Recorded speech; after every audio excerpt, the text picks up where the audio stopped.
이 물건으로 예를 들어 볼게요. 이 물건이 2억 2천만 원에 낙찰을 받았고요. 이 물건을 2억 5천만 원에 매도를 한다면 3천만 원의 차이가 있잖아요. 그런데 여기에 갖은 비용들이 있습니다. 세금을 내야 돼요. 세금 내고 수리하고 명도하고 그러면 이 금액 3천만 원이 전부 다 내 수익이 될 수 없겠죠. 세금, 기타 비용들이 1천만 원이 나간다고 하면 2천만 원이 수익이 날 거고요.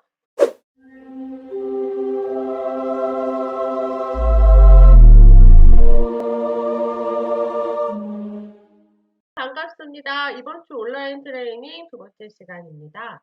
이번 물건은 예남매 맘님 물건이에요. 전부 군산에 거주하고 있습니다. 시세차의 주거 목적을 가지고 물건을 검색해 보았습니다. 자, 첫 번째 물건이요. 2019 타경 2924. 중복이라고 돼 있죠. 채권자가 2명 있다는 뜻이거든요. 한 사람이 경매를 넣고 또 다른 채권자가 경매를 넣으면 이렇게 번호가 2개 생겨요. 하지만 둘 다 하나 번호로 진행을 합니다. 2924 번호로 진행을 해요. 물건 번호도 있네요. 물건 번호는 이렇게 물건 번호 1번, 물건 번호 2번 이렇게 있는데요. 보통 일반적일 때는 물건 번호 없이 진행을 하는데 이 물건 같은 경우에는 집주인이 집을 여러 개 갖고 있었고 집주인이 갖고 있는 물건들을 동시에 진행을 하게 되면 이렇게 물건 번호가 생깁니다. 물건 번호가 있는 물건들은요, 입찰하실 때 사건 번호 외에 물건 번호도 정확하게 적어 주셔야 돼요. 군산에 있는 아파트고요. 11층입니다. 2억 1,400만 원에서 진행을 했고요. 1회 유찰을 해서 70%인 1억 4,980만 원으로 진행을 했는데 낙찰이 됐네요. 자그마치 31명이 입찰에 참여를 했고요. 낙찰가는 감정가에 육박하는 96% 2억 478만 원이었습니다. 물건이 위치가 좋아요. 지도로 보시면 여기 빨간색 상업지역이고요. 그리고 아파트 단지로 이루어져 있네요. 그 중에서 11층, 전체 20층 중에 11층 로얄층이고요. 군산 내에서 입지가 괜찮은 곳이라고 말씀해 주셨어요. 자, 권리 분석해 보겠습니다. 이 집에는 근저당이 말소 기준 권리예요. 근저당이 또 있고요. 가압류들이 있습니다. 경매를 넣은 사람이 국땡땡 국민은행이겠죠. 그리고 핫땡땡 2개가 있는데요. 자, 여기에 근저당 금액이 엄청 크죠. 이렇게 2억 원짜리 물건에 22억 원의 근저당이 잡힐 수 있는가? 이거는 이 물건 하나만 한 게 아니라 다른 물건, 여기 1번 물건도 있잖아요. 1번 물건하고 같이 근저당을 잡았을 거예요.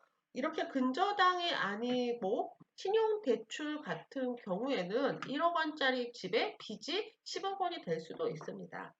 자, 어쨌든 경매가 진행이 됐고요.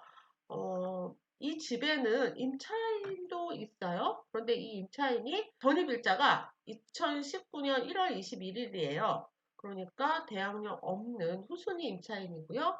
확정일자 받았고 배당 요구 했습니다. 이 임차인의 전입일자는 2019년 1월 21일, 확정일자는 1월 16일, 배당 요구는 5월 6일에 했어요. 아, 전입 날짜가 보통은 확정일자랑 같은 날짜인데요. 그런데 이 임차인은 전입일이 약간 늦네요. 전입이 늦고 확정일자가 빨라요. 그렇다 하더라도 뭐 대항력에는 아무 상관이 없고요. 자, 보통 이런 경우에는 전입하면서 확정일자 받고 다시 주소를 다른 데 옮겼다가 넣으면 이런 모양새가 나옵니다. 그런데 여기 문제는요. 배당 요구 일자가 20년 5월 6일이거든요. 배당 요구 종기일은 2019년 7월 15일이었습니다. 배당 요구 종기일보다 늦게 배당 신청을 했기 때문에 이 임차인은 뭐 실제 임차인인지 아닌지 알 수 없지만 어쨌든 서류상 이 임차인은 최우선 변제권을 가질 수가 없어요. 경매 개시일 전에 전입을 하고요. 배당 요구 종기일 전에 배당 요구를 했어야 되죠. 그런데 이 김땡땡은 배당 요구 종길이 훨씬 넘어서 배당 요구를 했기 때문에 1,500만 원을 배당받을 수 없습니다.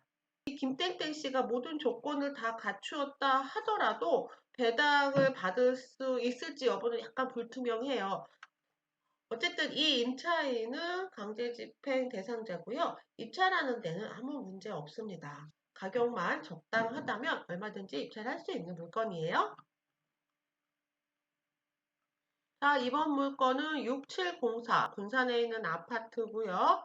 3억 3,300에서 1회 유찰해서 진행을 했는데 이 물건도 낙찰이 됐어요. 낙찰가는 91% 3억 100만 원에 낙찰이 됐군요. 역시 지도를 보시면 보이시죠? 입지가 매우 좋습니다. 말소기준 권리 근저당이 있고요. 밑으로 소멸, 권리상으로 깨끗한 물건이에요. 자, 최근 실거래가를 보면 3억 3,800, 3억 4천 정도의 실거래를 유지를 하고 있는데요. 낙찰가가 3억 100만 원이죠. 약 한 3, 4천 정도 저렴하게 낙찰받았다라고 보실 수 있고요. 최근에 군산 지역의 인근에서 인근 통계를 볼게요. 인근 통계는 이 인근에서 낙찰된 사례들을 통계를 낸 거예요. 12개월 전에는 보통 87%로 낙찰이 되었다면 6개월 전에는 92%, 3개월 최근에는 94%까지 낙찰이 되고 있습니다. 낙찰가율이 계속 오르고 있다. 군산 지역이 그동안 가격이 좀 많이 빠졌다가 약간 상승 기운이 있어서인지 여부는 좀 더 지켜봐야 할 것 같아요. 그런데 이렇게 좋은 입지에 있는 그런 아파트들 있잖아요. 보통 내 집 마련을 할 만한 물건들은요, 그렇게 낮은 가격으로 낙찰되지는 않고 있습니다. 3, 4천만 원 정도 저렴한 가격으로 낙찰을 받으며 나쁘지 않습니다. 자, 이번 물건은 2019 타경 3651입니다. 역시 중복 사건이에요. 채권자가 2명 이상일 때 중복으로 뜹니다. 자, 미릉동에 있는 음마 롯데캐슬 아파트고요. 감정가 2억 5,400만 원에서 1회 유찰해서 진행을 했고 낙찰이 됐습니다. 12명 들어왔고요. 2억 2,300만 원, 88%의 낙찰이 됐어요. 여기에 2020년 2월 달에 채권자 기각 결정 정본 발송이라고 되어 있죠. 2020년 2월 달에 채권자가 서류를 제출해서 한번 변경이 됐고요. 지금은 영향을 미치지 않는 문구입니다. 과거 그런 일이 있었다라고 표시를 해주는 거예요. 자, 이 물건 말소기준 권리는 근저당입니다. 밑으로 가압류들이 있고요. 경매에서 매각 물건 명세서 상에 조사된 임차 내역 없습니다 하면 집주인이 살고 있는 물건이죠. 깨끗한 권리상으로 깨끗한 물건입니다. 이 물건 낙찰가가 2억 2,300만 원이에요. 88%. 나쁘지 않은 것 같아요. 예상 낙찰가보다는 좀 높은 낙찰가였어요. 이 인근에서 매각 가율이 보통 82%인데 지금 이 물건은 88%로 낙찰이 되었군요. 지금 잠시 매물 나온 물건들을 살펴보면 호가가 2억 5천에서 2억 6천 정도예요. 그렇다면 이 정도 금액이면 뭐 그렇게 나쁘지 않다라고 볼 수 있어요. 이번 온라인 강의 전에는 경매에 대해서 문외한이었기 때문에 아직은 제일 쉽다는 주거용 아파트 물건을 검색하는 것도 어렵게 느껴집니다. 그렇죠. 지금 경매 막 처음 배우셨잖아요. 이 물건 검색하는 거 이제 처음이시니까 이 정도면 아무 문제 없습니다. 그냥 이렇게 하나하나 이 어려운 문구들을 찾아보시면서 공부하시면 되세요. 책으로 계속 하는 것보다는 그래도 물건으로 공부하시는 게 훨씬 진도가 빨리 나갑니다. 자, 질문 내역 있어요. 시세 차익 목적으로 주거용 아파트를 검색할 때 제일 중요시하게 봐야 되는 것은 무엇일까요? 가장 첫 번째는 시세 차익이 날 수 있느냐의 문제겠죠. 저렴하게 낙찰 받아서 현재 매가로, 현재 시세로 매도를 해야 되는데, 첫 번째 문제, 저렴하게 낙찰 받을 수 있는가? 두 번째 문제, 그리고 매도가 잘 될 수 있는가? 그만큼 수요가 있는가의 문제예요. 이 물건으로 예를 들어 볼게요. 이 물건이 2억 2천만 원에 낙찰을 받았고요. 이 물건을 2억 5천만 원에 매도를 한다면 3천만 원의 차이가 있잖아요. 그런데 여기에 갖은 비용들이 있습니다. 세금을 내야 돼요. 세금 내고 수리하고 명도하고 그러면 이 금액 3천만 원이 전부 다 내 수익이 될 수 없겠죠. 세금, 기타 비용들이 1천만 원이 나간다고 하면 2천만 원이 수익이 날 거고요. 2천만 원이 실제 양도 차익이 될 거고 양도를 하게 되면 그 중에 50%를 세금으로 내셔야 되죠. 그러면 실제 내가 손에 쥘 수 있는 돈은 1천만 원. 이 정도도 나쁘지 않습니다. 자, 이렇게 저렴하게 낙찰 받을 수 있는가? 또 하나는 이것을 바로 살 사람들이 있는가를 확인해 보셔야 될 거예요. 또 미납된 관리비 등이 있는 경우에는 소정의 이사비, 미납 대금 등을 다 감안해야 하는 대상이죠. 원래 미납 관리비는 점유자가 내고 가는 게 맞습니다. 그런데 이 점유자가 경매를 당하는 사람이다 보니까 여력이 안 돼서 혹은 뭐 그걸 낼 마음이 없어서 그냥 나갈 수가 있잖아요. 그래서 배당받는 사람이 배당받는 임차인이 있는 집이라면 미납 관리비를 반드시 다 완납하게끔 하는 게 당연한 거고요. 배당받지 못하는 임차인이거나 아니면 집주인이라도 가능하면 미납관리비를 다 완납하게 해야 합니다. 그리고 이사비도요. 배당받는 임차인은 굳이 이사비까지 생각하실 필요 없어요. 정말 여력이 안 되시는 분들만 이사비를 생각하시면 되는데요. 자, 요 내용들은 우리 4주차 명도에 자세히 나오니까 4주차 강의를 참고해 주세요. 예, 남매맘님 수고하셨습니다. 요번 주 과제도 이렇게 작성해서 올려주세요. 자, 이번에는 천막 생활리 물건입니다. 2019 타경 5286666 연수구에 있는 아파트고요. 1층이네요. 1층은 기준층보다 조금 저렴하게 거래되고 있어요. 감정가 3억 800만 원이고요. 낙찰이 됐습니다. 두 명이 들어오셔서 104% 3억 1,800만 원에 낙찰이 되었네요. 권리 분석해 볼게요. 가압류가 말소 기준 권리예요. 가압류 2019년 3월 8일 날짜에 가압류가 있고요. 그리고 밑에 압류가 있는데요. 개인 납세가라고 되어 있어요. 자, 이 앞에 임차권도 있어요. 말소 기준 권리보다 앞선 임차권이 있습니다. 임차권이라는 게 뭐죠? 임차권은요.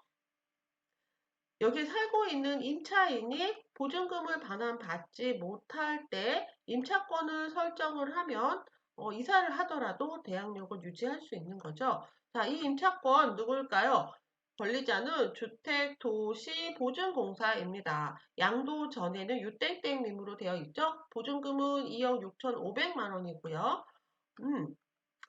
전입일자가 2017년 6월 14일이에요. 임차권 설정 일자랑 같습니다. 임차권 설정 일자는 전입일자가 들어오게 되는 거거든요.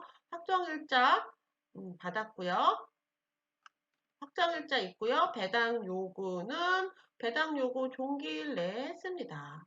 유땡땡 주택임차권 등기권자로서 주택임차권 등기일은 7월 22일이고요. 주택도시보증공사 임차보증금 반환 채권 중 일부 2억 1,250만 원에 대한 양수인입니다. 자, 이게 무슨 말이냐면 이 임차인 유땡땡님이 이 집에 전세를 들어갔을 때 도시보증공사에서 대출을 받은 거고요. 그래서 이 전체 금액 중에 아주 일부만 본인 금액이고 나머지 2억 1,250만 원은 주택도시보증공사의 채권인 거죠. 자, 이 내용 정리해주는 내용이 있어요. 매수인에게 대항할 수 있는 을고 순위 21번 임차권 등기 있습니다. 배당에서 보증금이 전액 변제되지 않으면 잔액을 매수인이 인수합니다. 말소기준 권리보다 먼저 있는 주택 임차권은 낙찰자가 인수할 수 있습니다. 때문에 이 물건의 가치는 2억 6,500만 원 이상이어야 되겠죠? 얼마에 낙찰됐어요? 3억 1,800만 원에 낙찰됐습니다. 그래서 이 물건의 가치가 2억 6,500만 원 이상이라면 얼마든지 입찰해도 문제가 없는 그런 물건이에요. 이 물건의 가치가 2억 6,500만 원 이하라면 절대 입찰하면 안 되는 물건입니다. 자, 이 보증금은 배당으로 소멸이 될 거예요. 낙찰자는 3억 1,800만 원 낙찰을 받았고요. 잔금 납부를 하게 되면 이 보증금은 배당으로 소멸이 될 거고 여기에 나와 있는 주택 임차권도 동시에 소멸이 될 겁니다. 실제 거래가와 비교하면 한 2, 3천 정도 저렴하게 낙찰을 받은 물건이네요. 질문사항이요. 다른 분들 과제를 어떻게 했나 참고도 했는데 어떻게 할지 감이 잘 안 잡혀요. 일단은 내 집 마련이 목적이고요. 나중에 시세 차익도 얻고 싶어요. 지금 이 물건 같이 내 집 마련하기에 적합한 물건들은요. 한 2, 3천 정도 저렴하게 낙찰 받아도 괜찮다라고 볼 수 있거든요. 지금 내 집 마련이 목적이시기 때문에 선택할 수 있는 물건의 폭이 굉장히 좁으실 거예요. 그런데 조금만 더 범위를 넓혀보면 할 수 있는 물건이 굉장히 많습니다. 자, 그렇게 넓은 지역으로 물건을 보시게 되면 물건을 보시는 눈이 좀 더 키워지실 수 있을 거예요.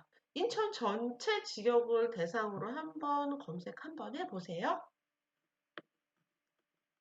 지금 온라인 트레이닝 피드백 해드리고 있습니다. 다음 물건은 내일 다시 업로드 드릴게요. 내일 다시 만나요. 안녕.